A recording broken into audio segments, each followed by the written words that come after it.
Perkenalkan, nama saya Pinamdi Banira Garuda. Nama saya Yosef Ilano Pabala. Kami di sini ingin menjelaskan tentang konflik yang terjadi tentang Rempang. Pembangunan kawasan industri Pulau Rempang, Kota Batam, menimbulkan konflik senjata tanah antara masyarakat, pemerintah, dan PT Makmur Elok Garha. Program pembangunan yang bertujuan untuk meningkatkan daya saing Indonesia terhadap Singapura justru berujung bentrok antara ketidakpastian hukum atas tanah. Masyarakat menganggap tanah baut merupakan warisan leluhur yang telah ada sebelum kemerdekaan. Sedangkan di sisi lain, adanya hak guna usaha, yaitu HGU, yang diberikan pada sebuah perusahaan, membuat tanah tersebut dianggap tidak lagi milik masyarakat. Pusat Kajian Hukum Adat di Jogeno, Fakultas Hukum UGM, mengungkap tuntas konflik sengketa Pulau Rempang dalam diskusi bertajuk Konflik Rempang.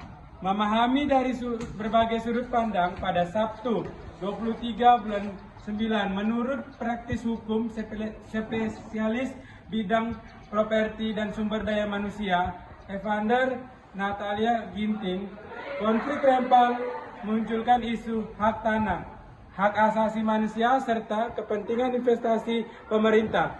Jadi di sini tanah adat merupakan mereka mau dibandingkan semacam Rempang Eco City, dan di situ akan ada berbagai bentuk usaha seperti pabrik properti akan dibangun di sana. Tapi dengan catatan masyarakat adat diminta untuk keluar dari daerah itu.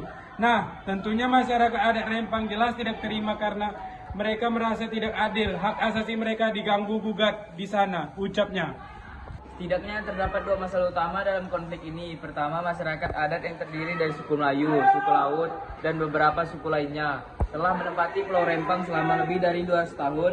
Selama masa tersebut, tanah di Pulau Rempang telah dianggap milik masyarakat adat secara utuh. Kemudian pada tahun 2001 sampai 2002, pemerintah memberikan kewenangan berupa hak guna usaha atau HGU pada sebuah perusahaan atas tanah Batam. Namun hingga sebelum konflik terjadi, tanah tersebut tidak pernah dikunjungi atau dikelola oleh investor. Kedua kewenangan atas pengelolaan lahan di Batam diatur oleh Badan Pengusaha Kawasan Perdagangan Bebas dan Pelabuhan Bebas Batam atau BP Batam. Sayangnya, batas-batas pengelolaan tanah oleh BP Batam dan tanah adat milik masyarakat tidak diuraikan secara jelas hingga menimbulkan tumpang tindih pengusahaan tanah. Batam ini bertetangga dengan negara-negara seperti Singapura dan Malaysia dan juga memiliki kawasan ekonomi khusus atau yang dikenal dengan ZEC.